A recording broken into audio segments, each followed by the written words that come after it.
So much has been happening. There's a lot to talk about. Um, my title today was, "Hi, Ann. Thank you for the hearts." My title today was, "We can't do the same thing over and over again and expect a different result." Right? We know this. We know this. So here's the thing that's really concerning me with regard to the Texas elections. I don't know how many of you have looked into it, but it was just a complete disgrace. I mean, this isn't conspiracy theory stuff. I've been told that I've talked often with Arturo Dominguez, who lives in Texas, and he just often goes on about the degree of voter suppression in that state. It's yeah, here we go. And here's what I want everybody to know. I mean, they didn't upload the maps. People were in Dallas. I mean, this mainly targeted Dallas, where Jasmine Crockett is from. People where they went to the polling stations, they were told they were at the wrong polling station. They were sent to a different place. It took them a while to get there. A judge stepped in and said, "Hey, let's keep the voting polls open until 9." Supreme Court steps in and shuts it down. Ballots go ungathered. People are disenfranchised. It happened. I mean, this isn't conspiracy theory territory. It's a fact. It happened. And we always see the same thing, and that's when I say we can't do the same thing over and over again and expect a different result. I'm pulling up something on my phone I want to talk about in a little bit. Um, oh gosh, yeah. And and Eric mentioned how many there's all these voters, 3.2 million voted in primaries. Friends, I mean, there's always that turn and say, "Hey, how come more people didn't vote?" People have to wait in line for 10 hours. And the narrative can't be right now, well, more people should have voted. That's disrespectful. We need hello, Courtney. Hello, Margaret. It's so wonderful to see you guys. Like I said, it's been a day, and it seems like it's been 10 years, but so much happens every day. But again, you're looking at the mainstream media right now, and the legacy media, and a lot of even people on Substack. And the narrative is, you should have got on vote. Why aren't all the people voting? And the fact is, the infrastructure fails. Voting should never be that the expectation is that you have to wait in line for 5-6 hours without water. Voting should be easy. You should be able to pop in, vote, pop out. It shouldn't take more than 5 minutes. That should be our expectation and our law. And the second people are forced to wait for hours and they're sent to the wrong polling place and they're stricken from voter rolls, you need to have lawsuits and you need to have people get arrested. But just look at what's going on right now. Instantly, the whole media, the DNC, yeah, it's been 84 years since February, Courtney says. I know that feeling. Instantly, the DNC people, we got to rally around behind our guy. Our guy is the guy. And then they're like, it's just sour grapes. People like Walter are mad because Jasmine didn't win. I'm mad because the votes weren't counted. That's a big difference. And I wish the DNC would wake up because, you might have been the beneficiary of white supremacists rigging election in the primary, but you're damn well not going to be the beneficiary of that in November.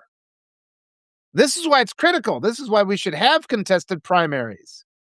In addition to letting the people have their voices be heard, we need to have contested primaries to ensure the voting structure is capable of meeting the needs of the people. We've seen in Texas that's not the case.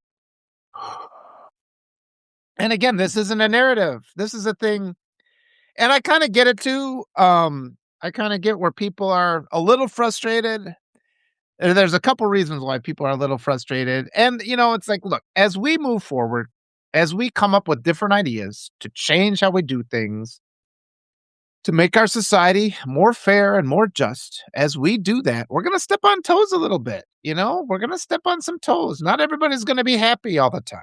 The example I used before is, when people say men suck, I'm not going to sit here and be all upset by that. It steps on my toes a little bit, yes, but men do suck, and men need to be better. Eric, he's in the chat, and we do our talk twice a month about a more positive masculinity. And yeah, I mean, the whole point of that is hold each other accountable. And when we make a mistake, we acknowledge the mistake. Yes, change requires discomfort. But we always have to realize, that we should be allies. And if there's a little discomfort, we're all indoctrinated and conditioned to instantly lash out when we feel a bit of discomfort. I have so many people that, I'll criticize Jeffries, and then somebody will attack me in the comments, not realizing they're frustrated because Jeffries doesn't answer, but I do, right? And so they're displacing their frustration, and that's how the system operates. But right now, I mean, it's really critical because we see this happening again and again. Every single election cycle is the same. They push through as quick as possible. They demand. It's like, well, our system requires, our system requires, yeah, we need new blood in the Democratic Party. People say, for the good of the nation, we have to just elect our leader, get over it. The election is really, it's all, let's end it, the division. We got a leader, let's go. And so we pressure candidates to concede before votes are even counted. All the votes are even counted.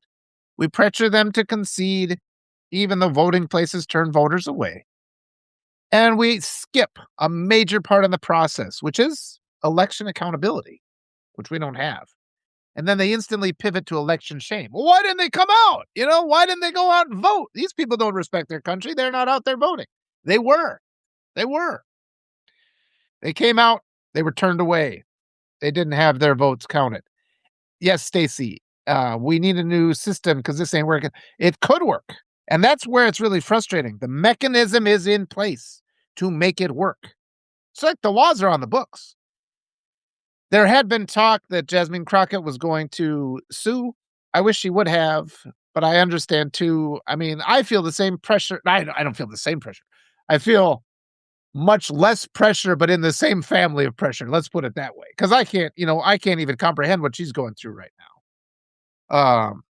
But I mean, you got to look at what we've lost here. She was one of the most outspoken critics of this regime and Meg in general, and she's not going to have an office, you know. And I'm sure it's not the end of her. That's for sure, because she's wonderful. But I mean, we got to look at what the Democratic Party does. Look at what Stacey Abrams did. They did nothing for her. Natasha Kaye, you guys got to be reading Natasha Kaye because she's going through the system and talking about all the different types of racism that she encountered by working within, the Democratic Party. We have to talk about it. And it's not me sabotaging the party by saying these things. I want to improve the party. I want it to work. Because again, your guy might have been the beneficiary of this white supremacy voter fraud, but he's not going to be the beneficiary in November. And the system is that we can sue and we can have accountability and we can throw people in jail for cheating, which we should. Can impeach people. Stacey says even if she's wrong, she should have sued because it puts Paxton's actions into question and shines light on the BS in the Texas Supreme Court.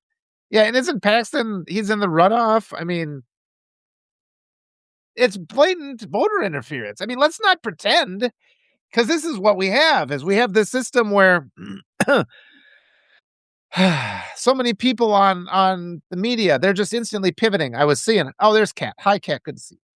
And I've been seeing all these articles coming out too. Well, what Tallarico's win tells about the movement and the voting base. And it's like, well, all that was prepared in advance.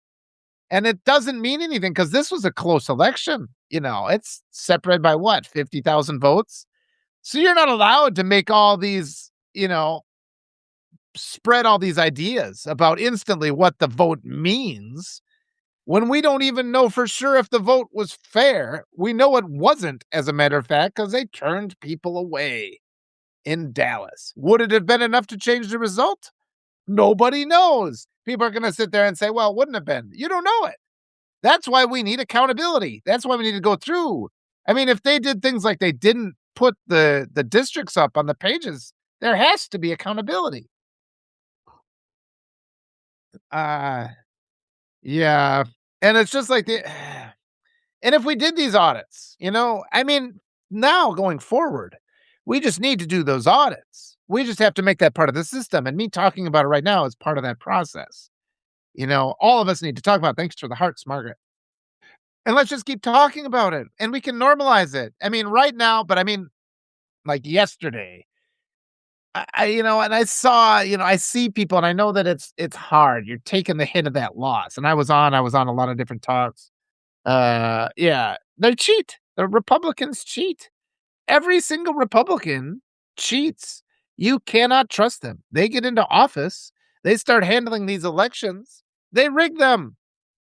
And so that's why we have to do the process of election audits in the form of lawsuits is necessary. Arrest somebody. Doesn't even have to be the main person, but arrest people, the ones who did crimes. I'm not saying arrest innocent people. I'm saying arrest people that did, because there's a lot of crimes going on because it's the entitlement of white supremacy. They're going to cheat because they feel they're entitled to these things. And every now and then you hear a story about one of them, finally getting called up and being held accountable, being sentenced to jail. And they just break and they cry because and a lot of times they admit it and they brag. Arturo was talking about that group of the military force that decided they were going to take an armed boat into Cuba, and they all got shot up. And he was saying, it's like there's interviews of these guys on TV, and they're just openly bragging about they're openly bragging about breaking law after law after law. They're openly bragging and saying things like, "Yeah, my guy, he knows those voting machines. He knows how to fix that. We got a surprise comment. You guys are never going to have to vote again." All these comments are out there. And all I'm saying, yeah, let's just hit pause and not just fall right into that pressure narrative. And we just demand some recounts and demand some accountability and transparency. Courtney said, "I wouldn't send them to jail, just blacklist them from ever running our position." Well, it depends on the crime. I mean, some of them are doing some pretty awful things. And because we don't even look, when you take a step back and you say, okay, what incentive is there for them, to not cheat? They clearly don't have any ethics or morality, or they wouldn't be white supremacists. And they're not going to be held accountable. Again, in Dallas, people were turned away. You go read about what happened in Dallas. And again, it's systemic. And, this are the same tactics they're going to use in November. And so if we just capitulate, if we allow this election rigging to continue, we're losing the country that way. And we have that power. Just sue. And it starts with the messaging, because I know people are frustrated and they want to, it's this constant pressure campaign. And this is the way authoritarian abuse always works. And we all have to get through it. I want to fortify you all. I want to validate you all. And I know that people are like, "Come on, Walter, wouldn't it be, let's just hope for the best." We've done that again and again. We've hoped for the best. Doesn't work. And we have to politely, advocate for, let's make sure every vote is counted. Really, what do you object to when I say that? Let's do an investigation. Let's make sure it was fair. You know, because this midterm election is pretty darn important, right? Yeah. Courtney says, "Good point. Let me rephrase. I wouldn't only send." Yeah. Okay. Yes. Perfect. Um, yeah. War, ICE, diversion to steal elections. That's where the real fight is. All right. Says Dems are so afraid of looking bad. It's why we are here. I can't take it anymore. Yeah. And yeah, they are. I think we also have to realize too, I talked yesterday, I don't know if you caught it. I had a half-hour interview with Emily Berg, and it was a wonderful interview. I hope all of you get to see it. I should actually take a second and just find it and put it in the chat here. She is running for Congress in my district, and she's one of the first people I talked to. And she's one of these new wave of candidates that is willing to talk to the people, because these other candidates, here's the interview. I'm going to put it there. Share that, please, all of you here. It's really, really important. And she's willing to talk to me, and we're willing to field these questions. And she actually, right now, she's like the city manager of the city of Eau Claire. And I brought up Dallas, and I'm like, "You're in that position. Are you going to make sure that there's enough polling places that people can, vote?" She says. And that's what we need, But I mean, what's she going to do? Rig it so that her opponent, supporters of her opponent, are turned away? No, she's not going to do that. But what she told me too was this. When she decided to get into this election, because she's running against Rebecca Cook, who has already lost 3 times, And the Democrats like Rebecca Cook because she is good at fundraising. I've reached out to Rebecca Cook. When this all started, I'm just like, open mind. I just want to get that seat flipped. Whatever we got to do to get that seat flipped, I'm all in. I've been building this platform, whatever little bit helps, any amount of money they can go, if they can jump on with me for 15 minutes from the comfort of their car, I'll send it out to my subscriber list. That's pretty appealing, or it should be. But Rebecca Cook hasn't answered me. I sent like 4 or 5 different emails. I covered a lot of I keep getting these messages from I don't know why they keep calling me. I'm probably on some sort of list. So I reached out to Emily, she's willing to talk to me. And as we get into this, Emily was telling me that when she decided to launch her campaign, she went and talked to DC, and DC's like, "No, we don't want a primary. Primaries are bad. We got our candidate. You shouldn't go." And she's just like, "That made me mad." She's like, "'Cause why should Washington DC dictate to this district who their leaders should be?" And so she ran. But I mean, consider that they told her not to run. But then the DNC was totally fine with Tallarico versus Crockett, even though Crockett was the more qualified candidate. And you apply that with the fact that it's without question. And I keep saying, folks, um, he's got Carville on his team. Carville is toxic.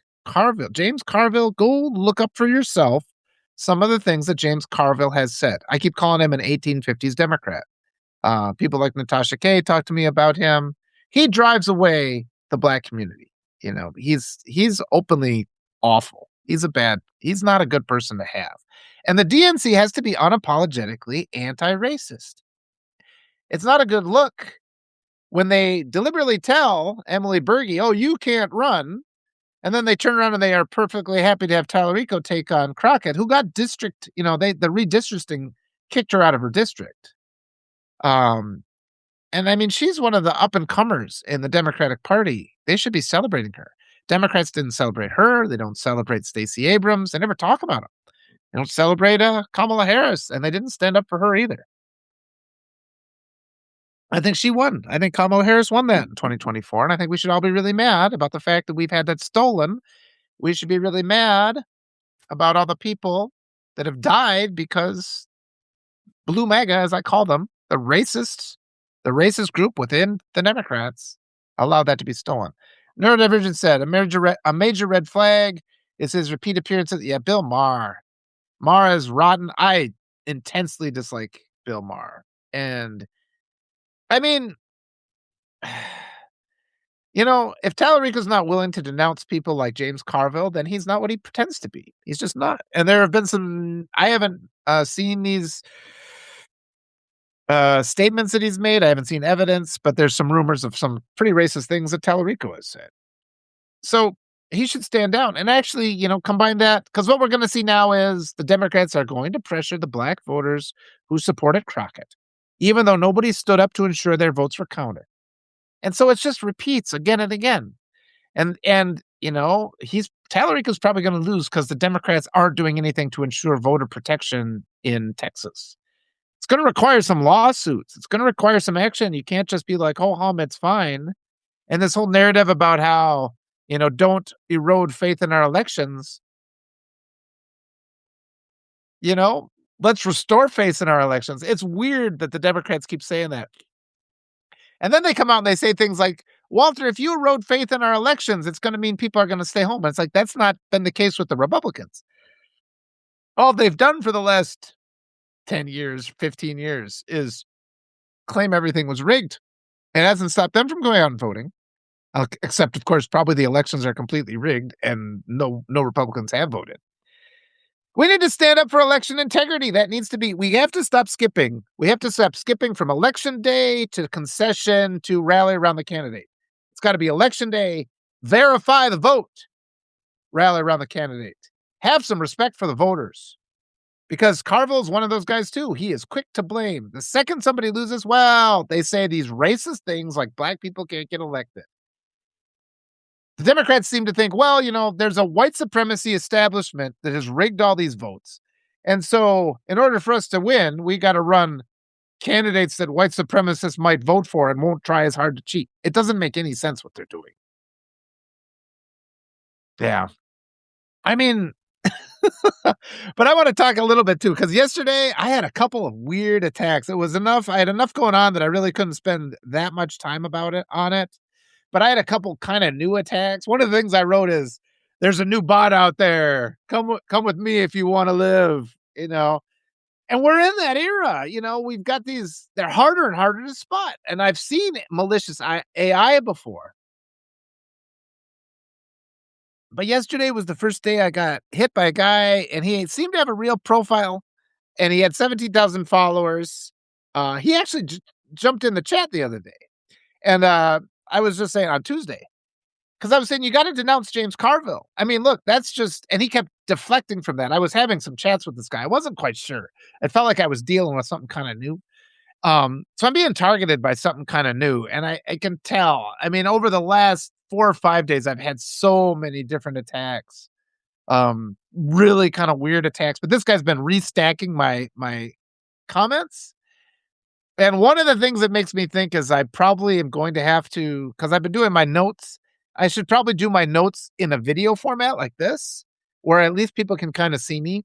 Um, Zuri Stevens made such a lovely comment to me.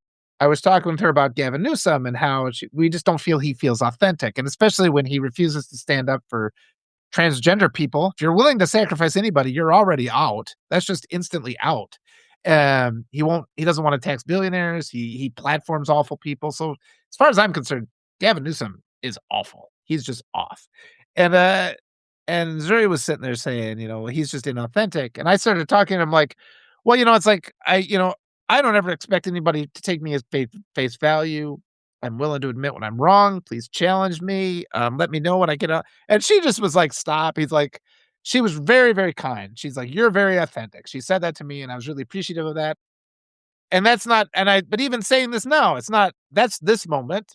Tomorrow I have to prove it again. We have to constantly prove our authenticity. And so that's why I think I might have to start, because all these rhetorical tactics, where people will restack a note you make, but they'll put a spin at the top, and they'll make it, they'll kind of prime the pump, and then people can misread what you've said. I've seen that already. That new tactic. I mean, that's what because in the movie The Terminator, the first ones had synthetic skin, like the infiltrators, destroyers. So they were harder to spot as robots, or they were easy to spot because they had like rubber skin. But then they had the one with like human tissue growing over metal. It's like those ones are hard. And so that's what we're kind of evolving into. We've got these bots, we've got these influencers, and it's always accused. Every accusation is a confession, because he was accusing me of all kinds of stuff. Because I was the one, I've been talking about Blue MAGA, and he was like, oh, these MAGA, he was accusing me of being a MAGA infiltrator within the Democrats. And they're just like, buddy, I just want people to count the votes. All I'm saying is count the votes. All I'm saying is don't hire racists. But I mean, he was misrepresenting it. And you always see these white supremacy tactics where they misrepresent,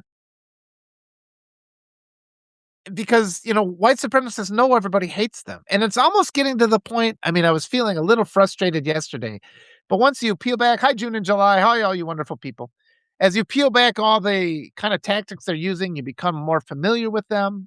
um it almost becomes comical, and I'm starting to believe, because I've looked at America and said, it's so apathetic, and all these things going on right now are horrible. They're horrible.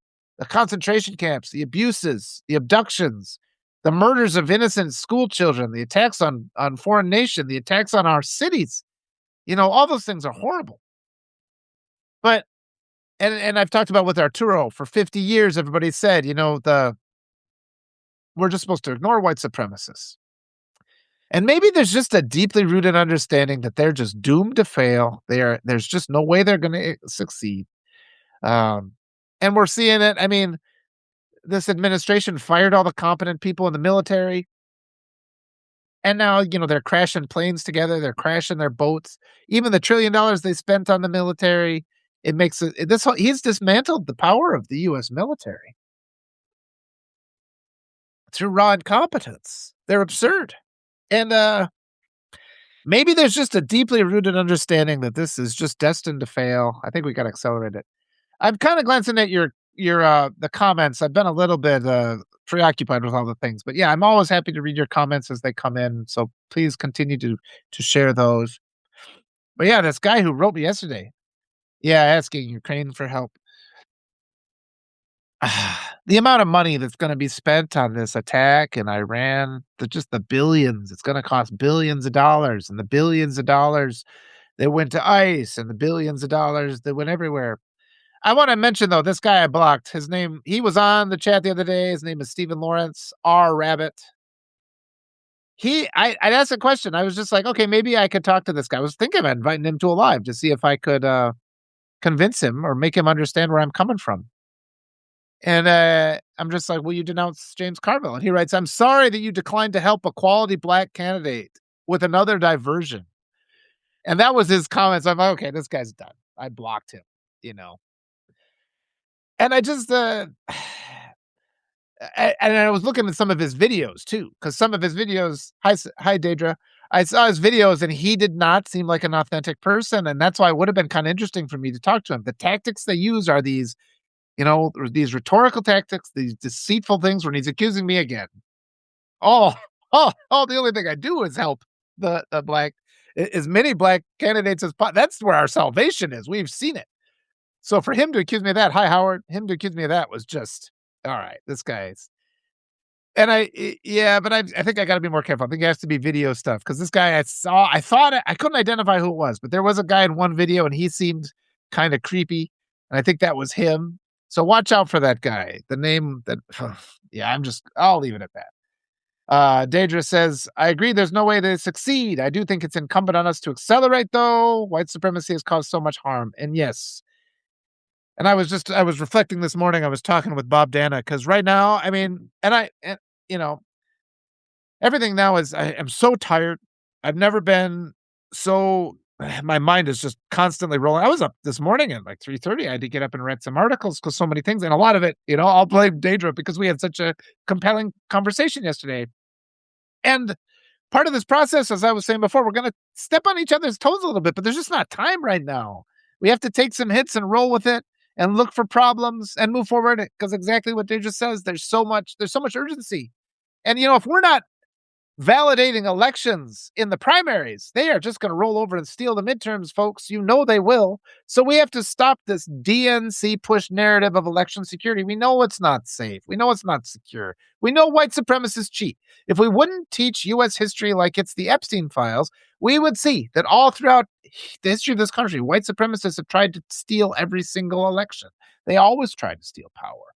And yes, they are going to fail because they're incompetent, they're inept. It's an ideology of ineptitude and impotence.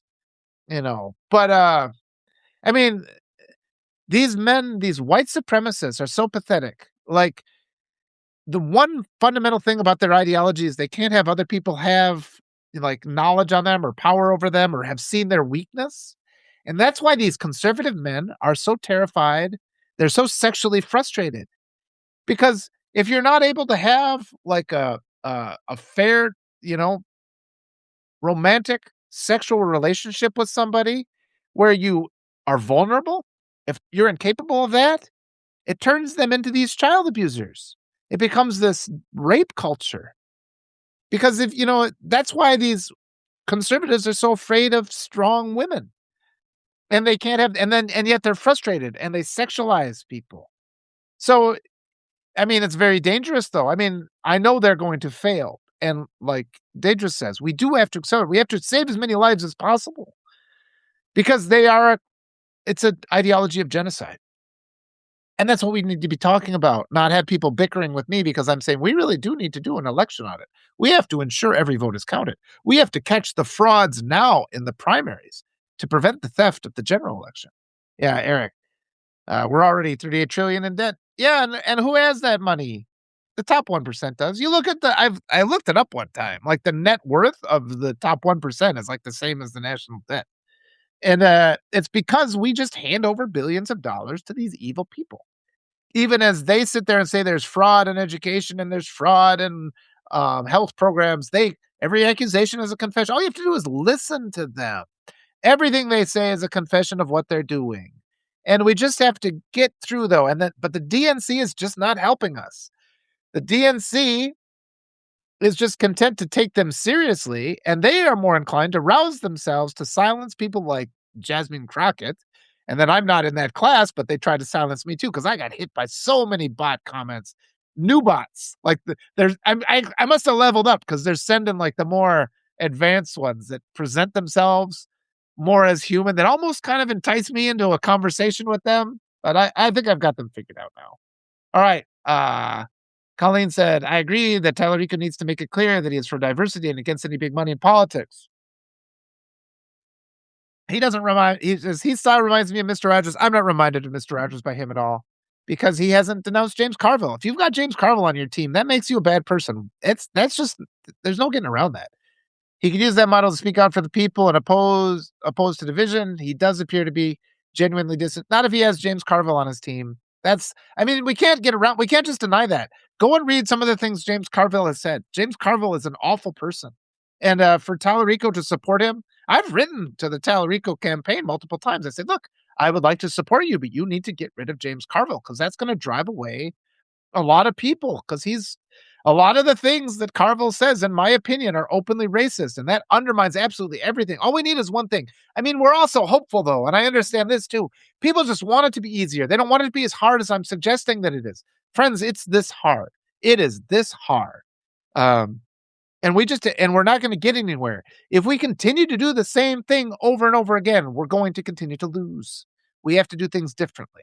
We have to have a higher standard for people like Tallarico. If he claims to be what he is, he has to prove it. And that means firing James Carville. And actually, I think he should step down based on what happened in Dallas. He should say, that was unfair. The nominee is Jasmine Crockett. But they really need to do lawsuits to see what's going on. Daedra says, I'll take that blame happily. I wish I knew what that was referred to. Probably something I said 20 minutes ago. But yeah, it's nice to see all these comments coming in. Sorry, I've been prattling on, but like I said, I was gone for a day. Again, let me share that interview with Emily Berge again. I'll put that down at the bottom. Please share that. That was so fantastic. Change Champion said, I think Crockett probably did win. I think it was vote fraud. Again, America is guilty of vote suppression when it comes to Black women. I mean, let's stop pretending that's not the case. And then they turn around when they lose and they say, well, see, the country won't elect Black women. And the DNC doesn't come out and fight to ensure every vote is counted. I mean, this should be making people very, very mad. And again, they're going to leverage that in the midterms. They're going to lose the midterms and they're going to blame the Black population. That's what they always do. And we can't let them do that anymore.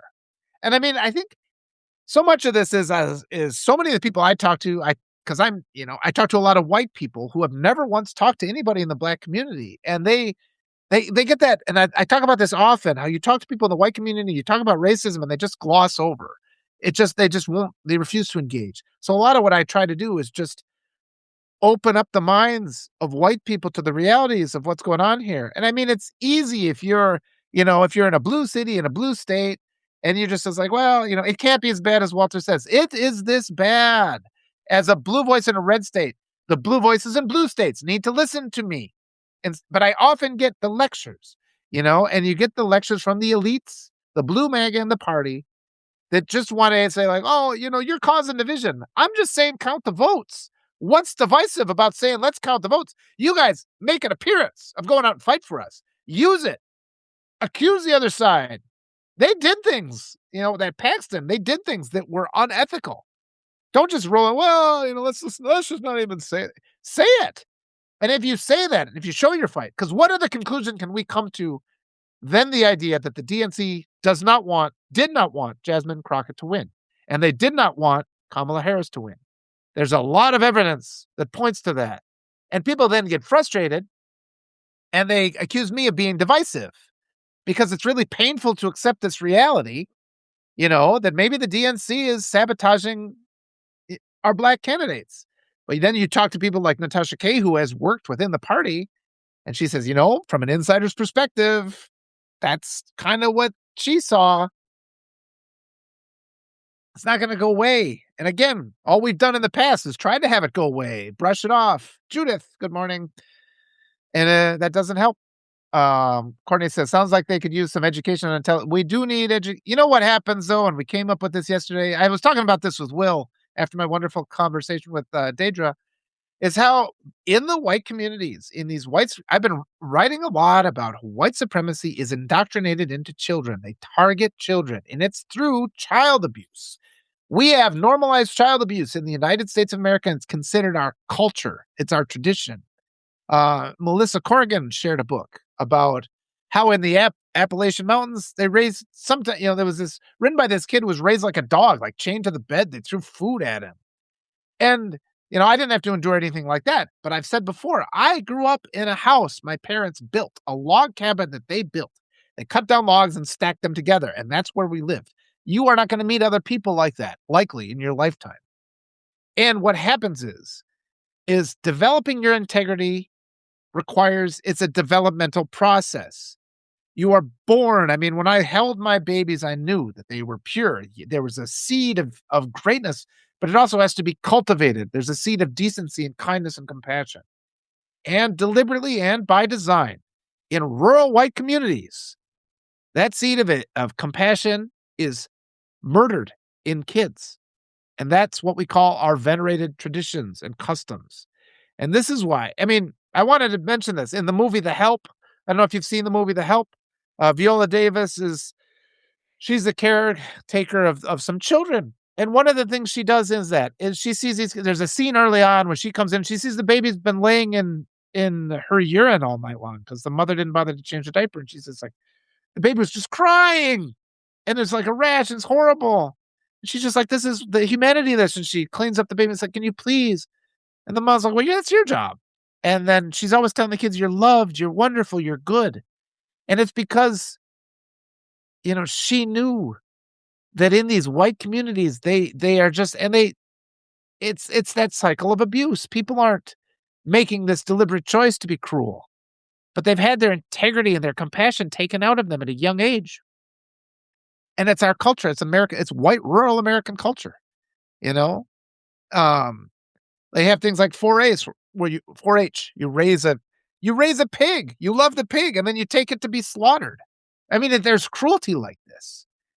And when I lived abroad, when I lived in Peru, I was astonished how adults were so compassionate, and what I thought they were like childlike almost. And then I realized I was the one who was messed up with this harsh edge, this cold edge. So I had to kind of recuperate that because I had there was something that was clipped from me where, you weren't allowed. And so I've taken the last 20 years to like relive. And if you do this, if you go abroad, you'll get this. If you go and immerse yourself in a foreign culture and you're learning the language, complete immersion. I had flashbacks when I was trying to learn the language. I mean, things stimulate memory sometimes. And so learning Spanish, I got these flashbacks of how frustrated I was when I couldn't really speak English, which was a weird thing and I had these very, very vivid memories from when I was young, and I couldn't make myself, because it'd been a long time since I couldn't make myself understood.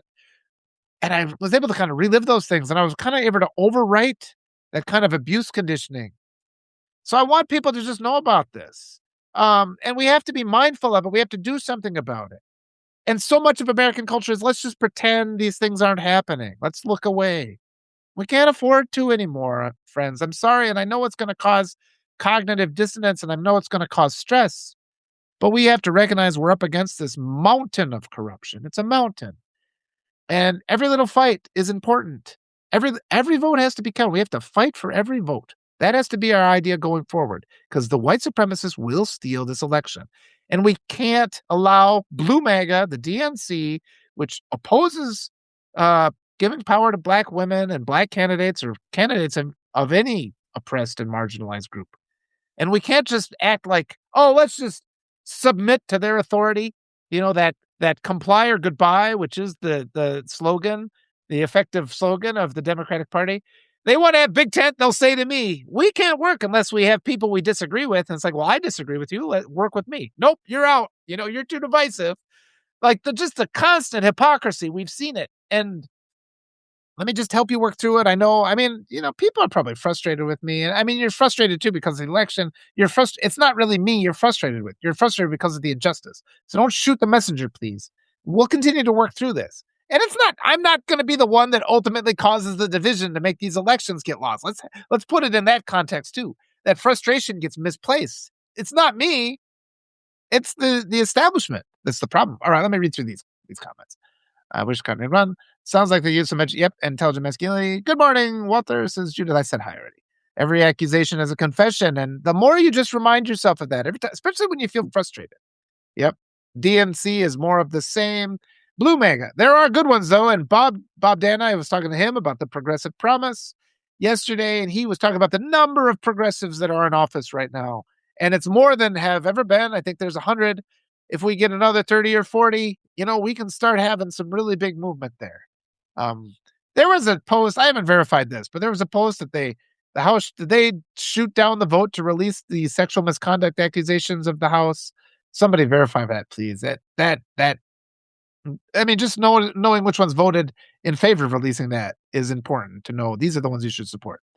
Judith says, and this is her opinion. I agree with her opinion. James Carville is definitely a racist, an old school, exaggerated Southern accent racist. And yes, I mean, and we can't have James Carville in the party. It hurts us. It drives vote away. And we can't default to this idea, well, America's not going to elect a black person because, white supremacists control every election. That's not the conclusion to arrive at. And the way that they push us, this mechanism that's in place to pressure us, to push us past that to the status quo that continually fails is what we're up against right now. And that's what I'm trying to convey today. This is a big concept.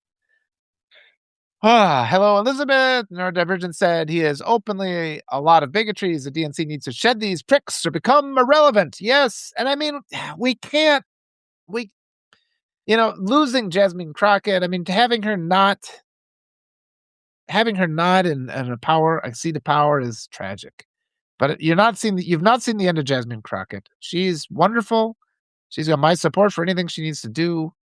And she's one of the few that fights. And it just really, we take a couple more steps away from that election. It really feels like the DNC and the GOP colluded to ensure Jasmine Crockett was out of government. And I think that's disgusting. Elizabeth just said, disgusting how this had affected most Americans. Yeah, I mean, and the other thing too, like yesterday morning, my wife receives a text. Oh, Tallarico wants some money. It's like, why? First of all, why is he sending me? He says, I didn't get that text. She got it. She's like, why is he asking me for money? And I was scrolling through social media. This article's like 10 ways to cut costs in tough economic times, 5 things you can live without. And then, I'm running for office. Give me money. It's like, it's like the juxtaposition of those two messages is kind of comical. We don't have any money to give them. The white supremacists, they get into office, they dump billions and billions into their buddies, so they're well funded. We're the good ones. We're like Yoda out in the swamp. We're just sitting there, with our rags and our mud hut and trying to be a force of decency because all we have is the truth and love and compassion in our hearts, but we don't have any money. Those things don't go together. Yeah, it could. We could make a society that rewards decency. That's not what we have now. The United States of America is a society that rewards white supremacists. It rewards bullies. It rewards child abusers. I mean, say it. And unless we recognize it and start doing something different deliberately, it's not going to stop. Colleen said, I get it. I agree he has to break from Carville. It'd be a very honorable thing for him to speak out on the voter suppression. It wouldn't be dishonorable to take the win when it wasn't a fair. Yes. Thank you, Colleen. And yeah, we agree. And thank you that's a wonderful comment because that's another case of, there's an illusion of a disagreement. And a lot of times it's stuff, it's like, well, here's some information I have. This happens often when I talk to Arturo. This is really the essence of what we need to do going forward because there are these structures in place that put us against each other by design. That's the white supremacy mechanism. It's everything. It's everywhere. And we are very much indoctrinated to just to be obedient. And we can't comply anymore. There's all this pressure for us to comply. And it'll start seeming comical once you see it for what it is. But unless you recognize what it is, the pressure gets to you and you might think, well, it's easy for me to just capitulate to this and hope for the best. And that's the way of loss. That's the way of loss and failure. More of us are waking up. We have these places of validation. You will become stronger. Just keep coming back. You don't have to agree with me. I mean, I'm not saying it. I'm not right about everything either. But just let's keep coming back and having these conversations. Neurodivergent said, we should have already learned that ignoring bullies, white supremacists, doesn't make them go away. Yep. They have to be stopped and prevented from perpetuating more harm, and that's something we've got too many, private school politicians who have never had to get beat up. I got beat up a lot. Doesn't stop until you push back, and then they threaten you, though. That's the thing. You get beat up, beat up, beat up. Everybody says, "If you fight back, you'll be in trouble." You get beat up, beat up, beat up, and then you're like, "You know what? Fuck it." And then you hit back, you don't get in trouble, and the bullying stops. So it's 2 sides, though. I mean, and that actually kinda represents the bullies are the GOP, the teachers who are telling the "you can't fight back" are the DNC, and we have to be the progressive and say, "You know what? Nope. We're gonna stand for our candidates." I'll put Emily Berge's interview again. Watch that interview. You'll be inspired by that. We need these for the people candidates. They are out there, and, we gotta get them to win these primaries. All right. Hitting hearts, making chili. Thank you, Lynette. That's lovely. I appreciate that. All right. Eric says, I hear everyone. Here's the problem. Crockett already conceded the election. We have to work with Tallarico. Well, we can pressure Tallarico to sue. I mean, there were still problems made. They turned voters away in Dallas. They're going to do it again, right? So Tallarico's, and actually, you can unconcede. I think you can concede and still file lawsuits. There were crimes committed, I feel. Because you just go look at what happened in Dallas. I mean, they targeted Dallas. The white supremacists did it. And they're going to use that same mechanism in the midterms unless we do something about it now. So we have to do it. And we have to pressure them to get rid of Carville. Yeah. But I mean, I'm concerned about Tallarico. Texas Blue. Well, I think the people are gonna decide what's gonna happen to Texas Blue, and hopefully, I mean, if we can get some money to all these voters who got disenfranchised that I'm not, it's not I don't think I don't think the GOP, the rigged white supremacists are gonna let Tallarico win because it's not fair. I mean, there's pretty strong evidence from what happened that Texas lets white supremacists rig elections, and unless we address that problem, kinda doesn't matter. And this is a winning message, though, too. If we run on the message of grievance that the GOP and white supremacists are stealing our elections, people will rally behind that. If the DNC shows some fight, but the DNC wants to protect its anointed candidates, and they're quite happy to lose because then they get more donations. But what they're overlooking is the fact that nobody has any money anymore. We are facing economic terrorism right now, right? And so, the donation thing is done. We'll see what happens. And you know what? Yeah, it's like we can have slightly differing perspectives. And I like what Eric's saying too. I mean, we do have to work forward. It's just that my perspective is we need to count those votes. All right. Elizabeth says, agree wholeheartedly. Neurodivergent. I had a similar experience in China. That's interesting. You have to tell me more about that when I get back to it. Terry Ann, kindness and empathy is so critical to a healthy. It is, and we don't have it. It's deliberately cut out. It's taken out from the beginning. Kindness is my word of the year. I've been saying instigate kindness. Instigate kindness. That's kind of my catchphrase lately. Ella, some people want peace over justice, sadly. Yeah, that's the letter from Birmingham jail, what you're talking about that. The nervous peace of injustice over what is that? I didn't get the quote right. I messed it up. Too early and I'm too tired, but go look up the letter from Birmingham jail. Beautiful. And again, if you guys want a roadmap for what we have to do, go read Where Do We Go From Here by Dr. Martin Luther King Jr. All right, Courtney's going. See you, Courtney. That was probably 10 minutes ago, but thank you. Maybe if you watch the replay, she says, take care, friends. That's beautiful. I love that. It's a safe community. Anne said, society and family condition us to accept cruelty. Yes. And it doesn't have to be like that. That's a cultural thing. We can change that. I've lived in other cultures and I've seen kindness. My wife often comments on this. We'll be walking around out here and she's just like, you'll see people with a baby and the baby's just out in the sun, and she'll be like, you have to put sunblock. And they're just like, yeah, get out of here. She's like, why are they so cruel? Why do they let their babies burn? And it's just, and she sees it as a teacher, all these kids come in, she does her best. You have to share as much love as possible, but cruelty is and that's why we have school shootings. And that's why the United States doesn't stop these school shootings. The Republicans are perfectly happy to sacrifice those people. They're perfectly happy to blow up schools in Iran. They're perfectly happy to kill 110 people in Venezuela. They don't care about human life. And we need to change that. That needs to be one of our pivotal points of focus. It's okay to torture and kill these animals. Yeah, I mean, but then they say, I love animals, except for these that I'm okay with being treated. Yeah. Then they say, yeah. And that's That's their, well, we love the unborn. And they disregard that the pro-life movement is a white supremacist movement. It's a crime against humanity to deny women access to healthcare that will kill them if they don't get. That's a crime against humanity. And this is the point we need to get to. We really do need to push the ideology of our country to the point where if somebody's openly racist, he is expelled from the Democratic Party. We got guys like Cuellar. He won his primary. He is pro-life Democrat. Can't have that. Get out of the party. You're done. We don't want you. Because that's cruelty. That's cruelty and abuse of women.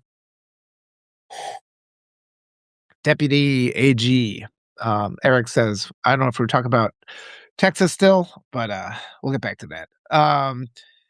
Change champion. Really hope she remains in politics. I think she will. I think it takes a second that we're talking about Crockett, I assume, and I said, you got to give somebody like that. She gave it all, and it's physically exhausting. Zuri Stevens was talking about the election, especially when there's pretty strong evidence that you were cheated, and again and again and again. Are more overly qualified members of the Black community and overly qualified women are always cheated out of their rightful, and we are cheated out of that. We've been cheated out of having a Kamala Harris presidency. You should be angry. And we shouldn't succumb or submit to the Democratic pressure that they just don't do anything about election fraud. They just don't do anything when votes aren't counted. That's bullshit. And if they're sending us, oh, give us $5. Okay, I want 5 minutes of your time live in public. Because I'm sick of having you guys not count our votes, not stand up and fight for us, and then blame us when you lose. That's bullshit. And until we change that, it's going to just keep happening. Because the DNC is happy to lose. They will submit to fascists because they get more donations. All they care about is donations, and we have to change that. These primaries are really important. Yeah, I mean, this is tricky, though. I mean, yeah, I see how people would, if you cherry pick some of the things I'm saying, but the DNC also knows these comments that I'm saying and they attack them. And I feel the DNC establishment feels I'm more of a threat than fascists, too. Probably because I want the DNC establishment gone and I want progressives put in. And they're wasting, I mean, when you donate to them, you're funding a group that refuses to build up a progressive network where we can talk about things, we can change the messaging. DNC does nothing to change the messaging. They will just submit and say, well, this is what American people want. It's like the American people have to be taught. We have to teach people. We have to let them know they're making decisions based on bad information. There needs to be a network of speakers that rivals the popularity, the propped up popularity of people like Joe Rogan, because that guy's got no talent. He gets hundreds of millions of dollars. He gets to be everywhere. He is jammed down your throat. I listen to the radio. Conservative hate messaging is jammed down your throat. Here, I have to deal with algorithmic erosion. They deliberately don't show me to people. And so just think about that. This is by deliberate. They're afraid of people like me. They're afraid of this message. And what we have isn't working. We have to do something different. And the answer isn't to just find ways to justify what these big establishments are doing. The way to do it is to point out how they're flawed. We know that they're saying things that don't make any sense. It's obvious. How can you be mad at somebody who says, let's vote, let's make sure every vote is counted? How is that a problem? Oh, let's not talk about that. Let's just move on to supporting the candidate. Bullshit. If there's election fraud, we have to address the election fraud. And there's evidence of it. There were bomb threats in 2024. Well, and then you see the media reports instantly. Oh, despite that, it went off without a hitch. That's a hitch. You can't say despite that. It's a hitch. It happened. So quit. And you guys, please, please, please. That pressure is everywhere. It's this tidal wave, but we do have an internal part, and I'm speaking of that instinctive part of you that knows lies, and it can't be lied. It can't be manipulated. No matter how much pressure they subject you to, a part of you, the internal part of you knows what is right. He knows what is true. And you have to just have more faith in that. Have more faith in that. And it's like when you see these influencers out there who are misrepresenting my statements and introducing them with these poison pills, which they deflect, and they accuse me of deflection, even though they were the ones who never asked a question. It can be convincing when you look at it at the surface. But if you sit down and talk to me for 2 seconds, and then you talk to them, they probably won't let you talk to them. But I think you'll find, I'm just a dad. I have girls. I have a dog. I have a beautiful wife. All I want to do is I'm not afraid to work. I am happy to work. I don't need to have, 17 mansions in 14 different countries. I don't need to have a yacht. I just want my little house. I want a little bit of time so I can have breakfast with my kids. I want to be able to make my daughters pancakes in the morning. That is all I want. And that's all I want for you guys. I want to be able to work. I want to be able to die with a little bit of dignity. That's all it comes down to. I don't want to have everything taken from me. I don't want to be constantly cheated. I know you guys don't want that either. And so I know it's easier to just say, okay, maybe the DNC is going to handle this. Based on what evidence do you think the DNC is going to handle? They voted to give ICE money. They voted for that. They could have stopped that. They're not helping us. They're not showing up at the concentration camps. They're not the ones doing it. It's us. We're the ones doing it. So don't let the pressure from the DNC push you away from your allies.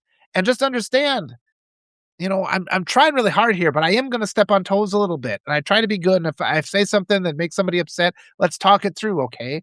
But sometimes we are so overloaded with this cognitive dissonance that it's by design that we lash out with frustration at people that should be our allies. So we need to talk through those things, and we need to see where we're coming from. And there are times, yes, I've had to change the way I do my messaging, from rightful criticisms, because I'm pushing people away inadvertently, and I'm bringing people in that I'm making statements that bring in groups that are innocent.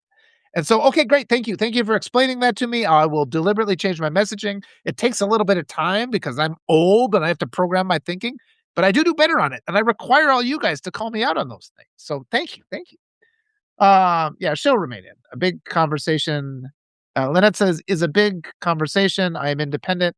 I mean, we got to continue to support the independent creators. I mean, your support is what makes me stay here. And I mean, we're seeing more and more people. It's unfortunate. We're seeing a lot of people leave this platform because of the infiltration of hate groups um, and the algorithmic erosion. I mean, every time a platform starts gaining in popularity, there's big money that comes in. They give the platform a lot of money. They say, get rid of these guys. And yeah, I mean, I've stabilized. I'll probably I don't know. I don't know if I'll be on this platform a year from now. We'll see what happens. But it's up to you guys. You guys can support me. The platform isn't helping to lift me up. It's entirely you guys. I am as grassroots as they come. I'm going to continue to support these good candidates like Emily Berge. I keep sharing her link. And but it's up to you. And yeah, don't give money to the DNC is what I keep telling people. Find the people that have these, and we are growing. It really has made a lot of difference. Even though my growth has slowed, I'm still seeing so much progress in how people are changing, how they look at things, and you're becoming more empowered. You become more empowered when you just accept, and you stop feeling frustrated when you accept who the the people who are at fault are. Because it's not me. I don't have any power. All I have is the power to talk to you guys. If anybody comes out and says, well, Walter's the one who's going to sow the seeds of division and undermine, he's an influencer, he's a toxic influencer who's going to sabotage the Democrats. I don't have that power to do that. I don't. The people that have the power to do that are the DNC, and they are doing it. And then they blame people like me because they don't want to see change. But in your hearts, you know what's true, and things are changing. So Eric and Kat said hi. I like that. Daedra, I keep having I'm deliberately trying to get that name pronounced right, so I hope I'm getting it right. Um, Says it does seem like collusion amongst the powers that be. And I mean, let's give ourselves permission to just be scientific. Line up the facts, and because everybody makes their decision on narrative. I have a background, my minor was in physics. That has served me. So many things in my life seem to have prepared me exactly for this moment. And so I'm just going to bust my ass until the midterms and probably just collapse and sleep for 3 months. But I was telling Bob Dan about it, just like the level of thinking lately, it's just overstimulation constantly and just trying to perceive this network and how it applies. And like that hate movement, the white supremacist movement, they attack everything at every different level of our society. They're toxic. And just trying to unravel all these threads of corruption and manipulation. And just bit by bit, we're breaking through the veil and we will see daylight. We will see it. I need your help and your support in the form of comments. It helps so much. And if you can become an upgraded paid subscriber, that'll help because I feel, there's going to be that erosion. I feel like they're going to try and force me off the platform eventually. So anybody who signs up as a paid supporter, that helps a lot more than just financially. It keeps me going, keeps me on here. But, we'll see. I mean, the next few months, I'm just on here. I'm just gonna continue to interview those candidates, continue to do what we can. It's making a difference, it really is. Alright, Sue O says, "Would be very interesting to look at the stats of the Crockett results to see any evidence of tampering." We know there was tampering because they turned people away in Dallas. It's already a fact. That is a factual statement. Dallas, you look at what they did there. They had the maps all wrong, they were turning people away from the voting places, they didn't get in time to the next voting places, and then they separated. A judge said, "Let's keep it open." Another judge said, "Let's shut it down." They separated the votes. There were votes that were cast that weren't counted. It's a complete shit show what happened in Texas, and we should rightfully be enraged about what happened in Texas because they're gonna do the same thing in the midterms, and when they do, the Democrats will lose, and the Democrats will blame black people again, like they always do. I'm sick of it. They keep doing the same thing over and over. If we want a different result, we gotta do things differently. Alright.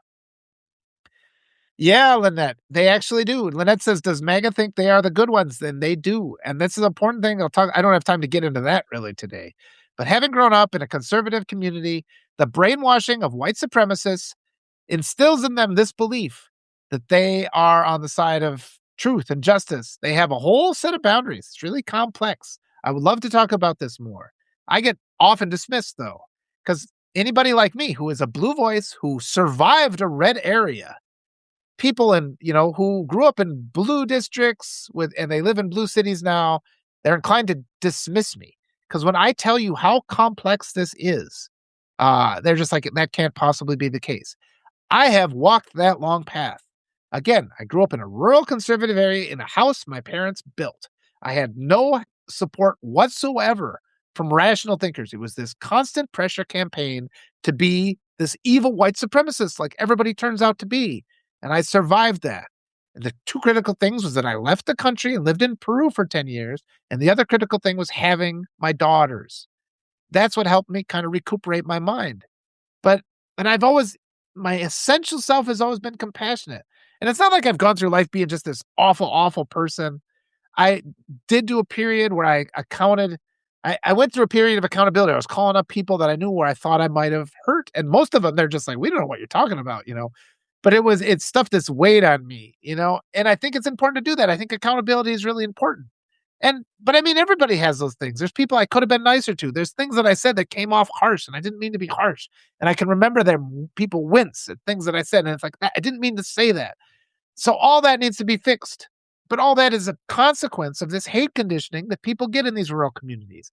And until we start to address that, until we start to have messaging, that's why I am in the business of messaging to combat all the hate propaganda that turns people toxic and cruel. I read an article yesterday about older men are really frustrated now because the only emotion they're allowed to have is rage. And people are inclined to say, well, that's not your fault. You could have picked other emotions. If you say that, you don't understand the reality. You're making assumptions about the reality of this precious system that turns people evil against their nature. That's a good statement. I'm going to have to write that. Evil against their nature. I should write an article about that. Because that is the mechanism of how white supremacy is handed down. And we need to fix it. And it's the only now that people are even, yesterday with Deidre and Will, we talked about this a little bit. And that's been the first time I've been able to, in a group setting, actually discuss these things a little bit. So that's encouraging. But we're at the start. All right. Anne says Tallarico sent about 6 text messages the day after the election. It was nuts. Lynette, yeah, okay. And then Art B3ing. Keep talking about racism. I see and hear it everywhere. When a person denies it, they're not seeing their own actions or hearing their own speech. Even as an anti-racist, I believe I'm a racist. Well, it's that unconscious bias, and that's important because it's systemically every aspect. Standing up and doing the Pledge of Allegiance, supports racism. The Star Spangled Banner was put as the national anthem. It was by executive order. It was in the military first, but it was when the KKK was in charge of the government. Because the third verse of the Star Spangled Banner is appallingly racist. Prior to that, it's like in the 20s. Prior to that, it was like America the Beautiful. There wasn't an established national anthem. So yes, I mean, it's not your fault. Everybody in the United States is indoctrinated to be racist, and we just have to have grace with each other and talk about these things. And don't think of it as a fault as you, because this was installed into your mind against your will. So, and it's hurt you. And that's another thing. Will Fullwood told me that. He was the first one to give me permission to say, yes, This white supremacy indoctrination has hurt you, and you are allowed to be angry about how it hurt you and to grieve it. And it's just because prior to that, I was going at it from the perspective of, "Oh, I'm sorry, I'm sorry." But then when I look back, I'm like, "This wasn't my choice." And you can push aside the accountability from that a little bit, and that makes it a little easier to embrace the things that you did wrong because you know that it was because of this torture influence that you were subjected to. So it's a really important thing to do. White supremacy targets children because adults, fully formed, healthy adults, reject white supremacy because it's a toxic ideology and they recognize it. But kids are looking to please their authorities, authority figures, whether it be parents or teachers or relatives. And so they're vulnerable to the seed of white supremacy being planted. And until we start recognizing that and having protections for kids, we have to have protections for kids so they don't have to be subjected to white supremacy hate indoctrination. If we do that, white supremacy is done in a generation. You know, I don't really know what to do about the ones that are 50 and 60 years old and have been hate indoctrinated their whole life.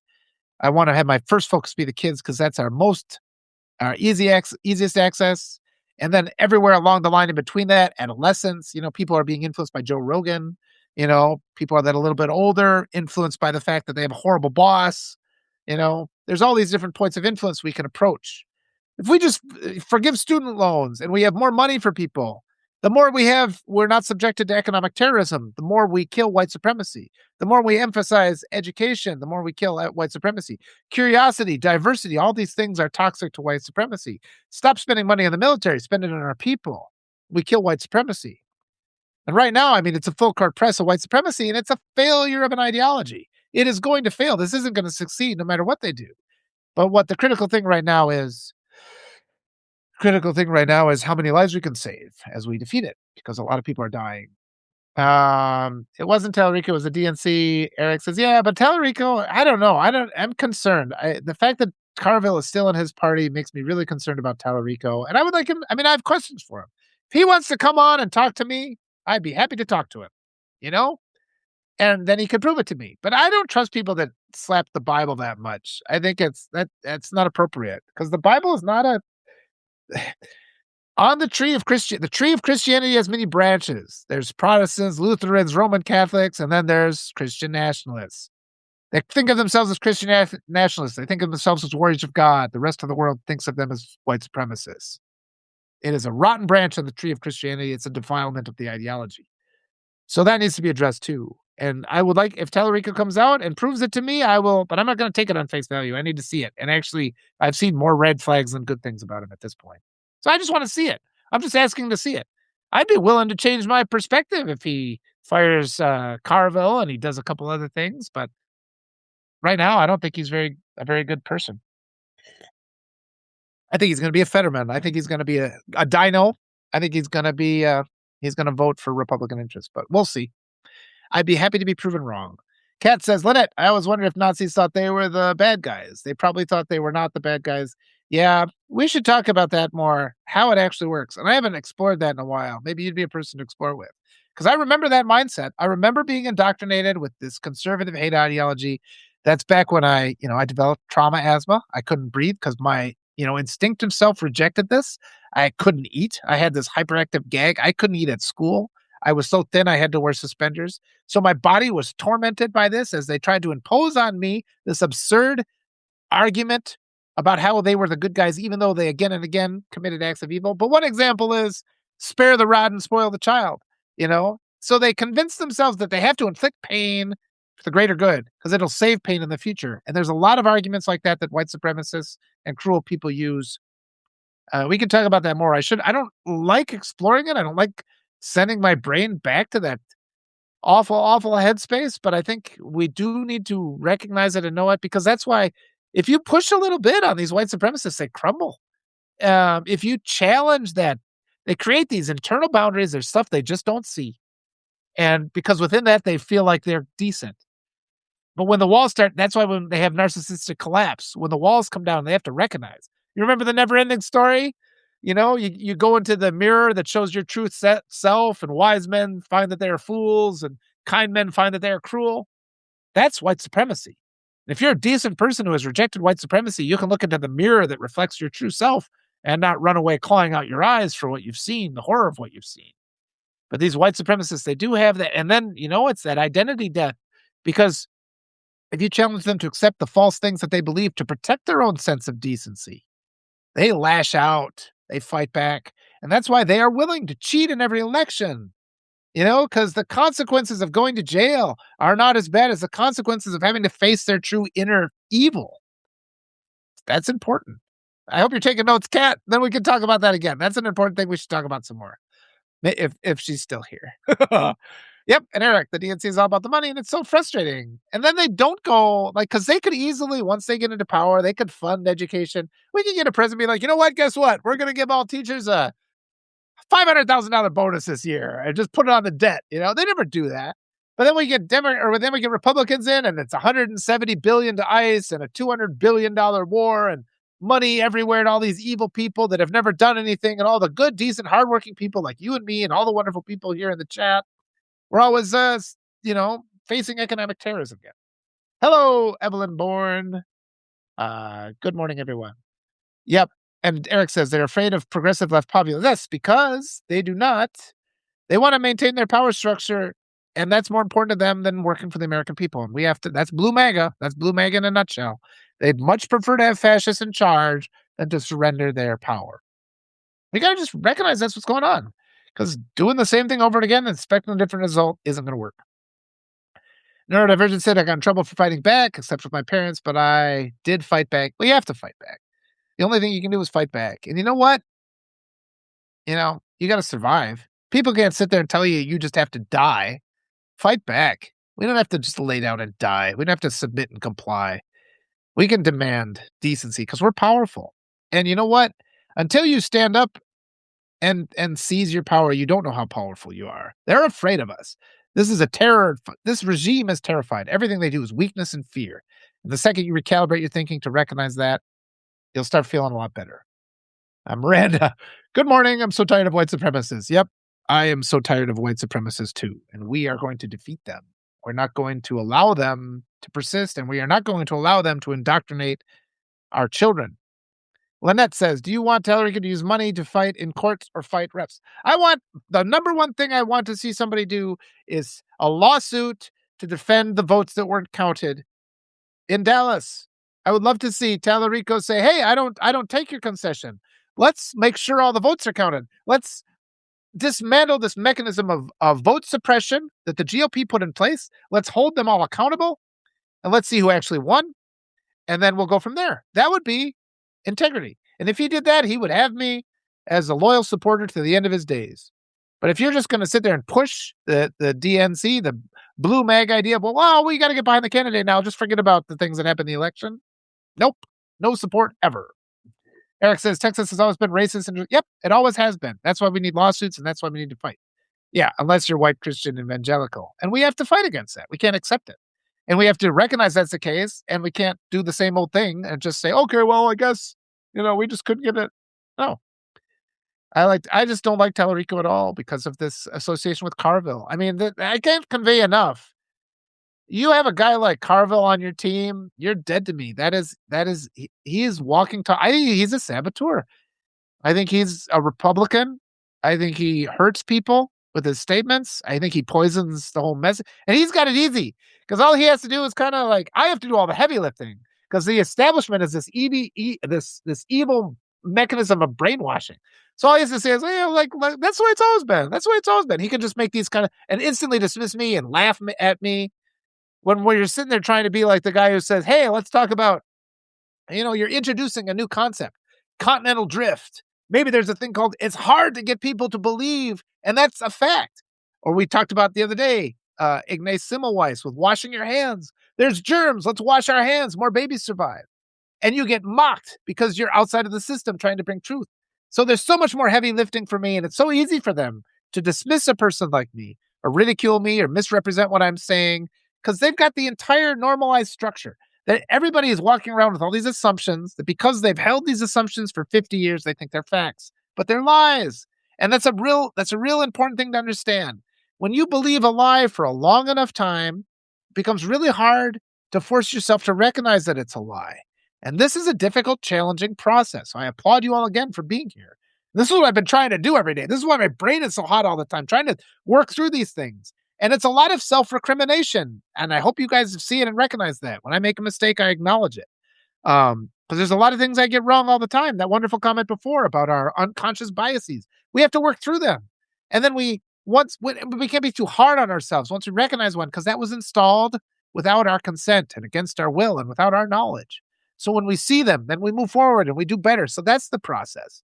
But it's so much easier to be like, how dare they say that? That's making you feel bad. Don't you feel it's so much easier if you just comply with what I'm saying. In the short term, yes, but in the long term, you're submitting your power. And we can't do that anymore. Ah, great comments. Yeah, rotten from the top down. It is. We'll see what happens.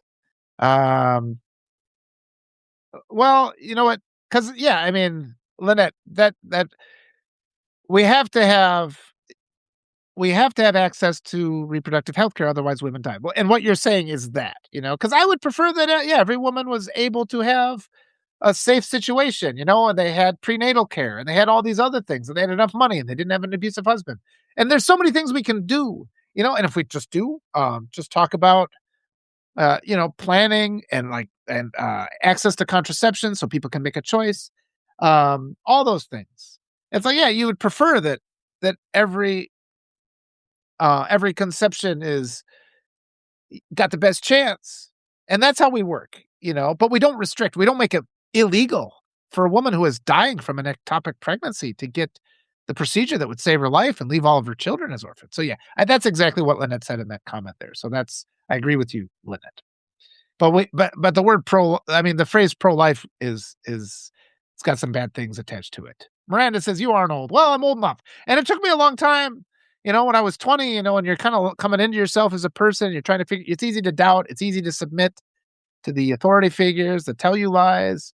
And it's only been in the last 5 years or so, once I raised kids to, high school age, and you start seeing how amazing they are, after having done the opposite of everything every expert told me to do deliberately. And there were some nervous moments along the way. But I'm old enough now, you can start getting that. I'm at the start. And I actually met a woman in Peru, my first Spanish teacher in Peru. She said, "You're one of those people that is going to come into your own, in your 40s and your 50s. Other people are really confident when they're younger." And I was constantly questioning myself, question, question, question. And now I've seen some things and I'm basing my confidence in things on things that I've done. You would all be overjoyed to have children like mine.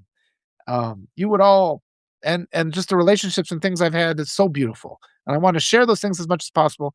And I see so many people that are the prisoners of these false beliefs that have been, again, indoctrinated into them, that hold them back, that make them have to experience a life of misery and cruelty where they die dissatisfied. And it doesn't, we don't have to live like that. But again, my voice and my message is deliberately suppressed because the power structure that exists already supports white supremacists and racists and child abusers and child rapists. And we just have to tear the whole thing down. We can't do the same thing over and over again and expect a different result. It has to be something different. And, yeah, I'm so glad you're here and listening to me, and I can show you the kind of person I am. Because a lot of these messages, like I said, they step on the ego a little bit. And it's by design, that cognitive dissonance that maintains the system. It's designed to cause you pain when you grow. But we have to grow for the benefit of our kids and for our loved ones and for the future of humanity. All right. Kathy Ann says, favorite band and how that vinyl collection going? Oh gosh, I don't forget what band I even mentioned. I didn't choose the word because I am always kind, but I want to always question myself. Yes, wonderful, wonderful. Uh, the DNC and Ella says the DNC prefers to punch down. Yep, they do. They do. And they like to blame black women in particular, and that has to stop. I mean, why aren't they celebrating our champions, Letitia James and Stacey Abrams and Jasmine Crockett and Kamala Harris? Those are the face of the party. And they just want to pretend they don't and Alexandria Ocasio-Cortez, um, Latina. Yeah, it's just they deliberately they spend all this effort. And then you got like Zora Mamdani, who they opposed. These are the voices of the people. The DNC opposes them. The DNC tried to throw that election with Mamdani because they didn't like the primary. But we're supposed to rally behind when one of their anointed candidates gets elected? That's bullshit. It's got to stop. And we have to talk about it. We have to talk about it without getting mad at each other. Judith says, we are sick of it as well. So good, Judith. And we should be angry. We are right. Thank you, Colleen. I appreciate the subscription. Lynette says, I live in Northeast Pennsylvania. Literally have Dems and MAGA and former reps as my actual. Yeah, I do too. 2 out of every 3 people I talk to are MAGA every day. And I know what they think. I know what they think a lot more than Washington, D.C. does. I guarantee you. And I've lived through it. And I've come through the darkest types of thoughts that they have. I have insight that the DNC wouldn't believe, and they refuse to listen. And people need to listen.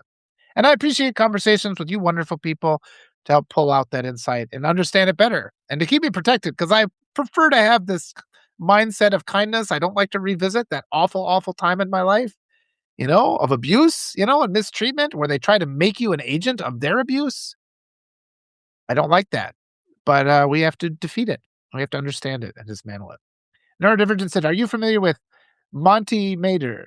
She grew up Christian nationalist, and then they were even trying to get her to become a judge, but she has renounced it and fights against it. I do not know that person. That sounds really interesting. I'll try to remember that. Or you can send that in a message. I can do more research. I'm so busy lately. I can't keep up with everybody. Oh, you guys are so wonderful. And I do want to apologize for the fact that I can't keep up, and I want to have more talks, and everybody's so wonderful, but I do have to sleep every now and then. Yesterday I crashed for a couple hours. All right. Ella says, yes, the extremists within evangelical Christians believe they are being persecuted like Jesus. It's because they're white supremacists. They just disguise themselves as evangelical Christians because they know it's unpopular if you say there's a war on white supremacy, because everybody's like, well, there should be. So they change it and camouflage it and say, well, there's a war on Christianity. So now all of a sudden they try to get that grievance state. But their tactics of camouflage are highly developed over hundreds of years. This is another thing to dismantle. And that's why they say this has always been a Christian nation when it verifiably hasn't. But it always has been a white supremacist nation, and that is our shame. That is the shame of this nation. Ella says, scary stuff. You've been inside those churches. Yeah. Jamie says, we are all human, and we are. And we need to recognize that. And white supremacy is the thing that divides us, pushes us against each other. Neurodivergent says accountability doesn't have to be scary. That's true. And that's actually another aspect, because white supremacists are constantly attacking their own kids. But the second one of their kids gets criticism, external criticism, the white supremacists see how they are, they just attack you. As bad as you think I am, they are worse. Only we love you. And that's how it works. It's important. Jamie says, yes, Neuro. Daedra, I'm really looking forward to talking with Daedra more. She says, I agree 100%. We should focus on children. We are going to come up with the plan that will work. It's this think tank. We've been talking about writing articles and tagging each other, and Daedra's brilliant. I talked to her yesterday. Absolutely brilliant. And so I appreciate that. We're all going to go, I need this help. I never thought I needed. I was always the kid who hated being in group projects because I didn't want to get stuck with people, but I'm finding all these brilliant people now.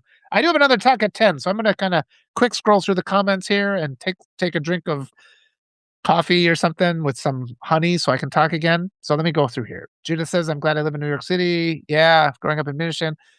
Yep. And I was in Wisconsin. I only had black friends. Segregation is real here in New York City. I have incredible friends of all nationalities. Yes, getting to meet people from elsewhere is wonderful. I agree. Free healthcare and education. And yeah, Tallarico's not a Christian nationalist, correct? But he has to denounce the fact that he has James Carville in his group. And like I said, Christian nationalism is a defilement of Christianity, and other Christians have to speak out and denounce it. I worked in publishing. This is what Jude says. Where is the original unedited version of the Bible? Yeah. Well, actually, that's true. They do have things hidden, but I can't get into that. Judah says, I attended Lutheran school in Detroit. We were spanked with belts. Child abuse. Yep.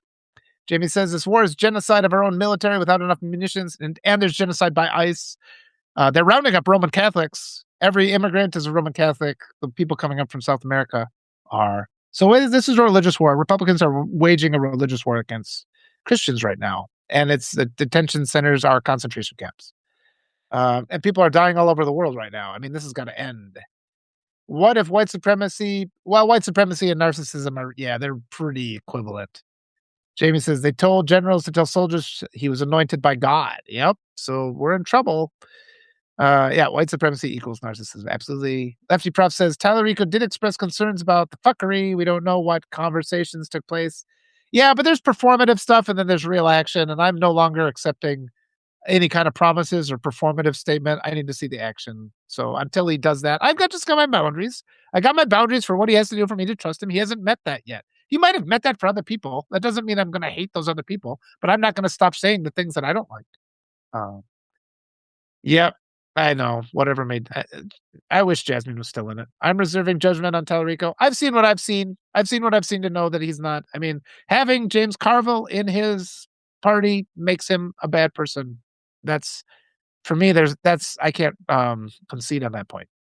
Elizabeth says love makes the world go round. It does. Lynette says we also can't dismiss experience as knowledge. I have but that is not I forgot the phrase, but things that happen to you, it's not the large enough picture. I can't think of the phrase. I'm getting tired again.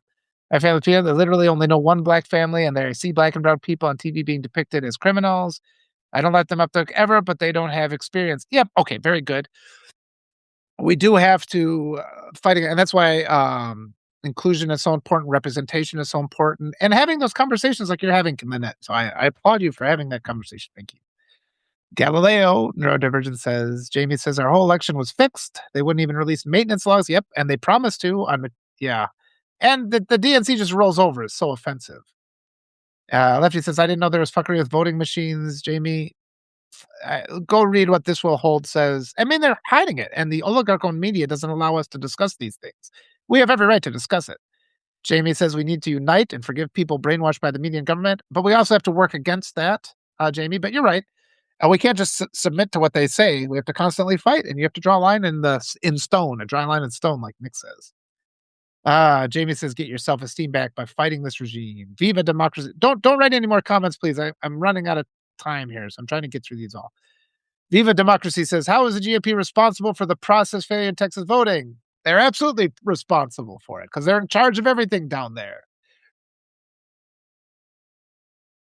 The primaries are separate. Yeah, but it was the Texas State Supreme Court that smashed down the law that said they could keep the polls open late, isn't it? Viva democracy. So it's absolutely the GOP responsible.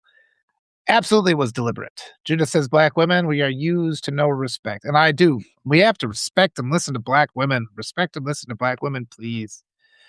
And women, all women, believe women, elect women. You know, you reduce the chances of electing a pedophile by almost entirely if you elect women. And we have way too many pedophiles in government.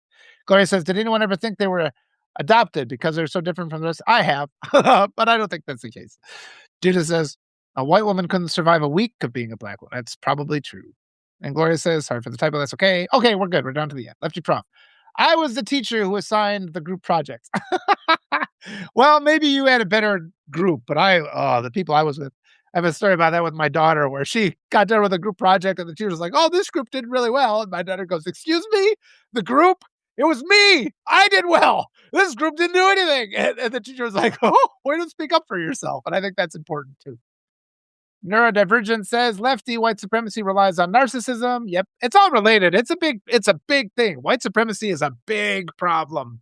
It affects people at different levels differently in different parts of the country differently. It affects schools and business and politics. It's everywhere. And just following those threads, unraveling it. It's a big job, but it's a good job because it's weak and we can beat it. All right. Neuro, yes, excellent message from Wisconsin. Difficult to live here. Yeah, I'm Wisconsin too. It's cold. But we got to vote. Let me put that Emily Berge thing again. Vote for Berge. Well, at least watch this video of Emily Berge, which I just added. Share it, please. Share it, not just here, but share it on your socials. The more people that hear about good candidates who say, look, we need to have robust primaries where people are out talking to the people, listening to the people, not lecturing the people. It's really important. I don't like James Carville. Yeah, I don't either. I despise him. I think he's a saboteur who forces Democrats to lose elections. Julianne says stinks not having it, and Tallarico instead. I agree having Carville in his camp. We got to get rid of. I mean, we don't have to stop demanding that he drop Carville. I don't have to put aside my values because he won the primary. If he wants to reach out to the people who are Crockett supporters, he should be dumping Carville. And he should also be demanding recounts and defending every vote. All right, I'm done. I got a thing to do in another 10 minutes. I should get the name. I've got this wonderful person who actually is I forgot her name, but she has been working in, oh shoot, I can't find her name real fast. Oh, there it is. Lisa Hameline, who has been involved with elections in Texas. So hopefully she remembered we have this scheduled for 10. And if not, we won't. But if she does, I'll be back again in 10 minutes. Again, you guys, I applaud you all for, bearing with me on these things. Like I said, this undoing cognitive dissonance causes a little bit of pain. We step on each other's toes, keep coming back. We teach each other with grace. I do love you all. I appreciate you all very much. You being here gives me a lot of power.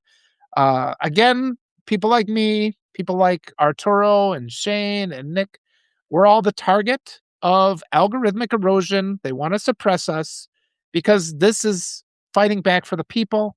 People like Emily Berge. Um, the system wants to oppress people like that.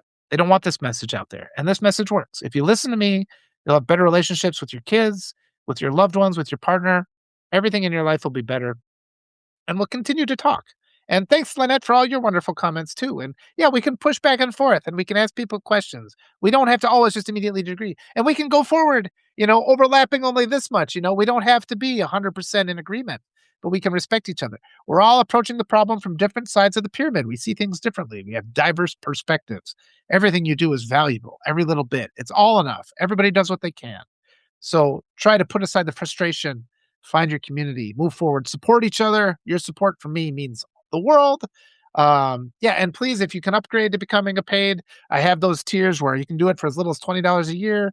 Otherwise, there's been just reports of people getting kicked off my list. I'm not kicking you off.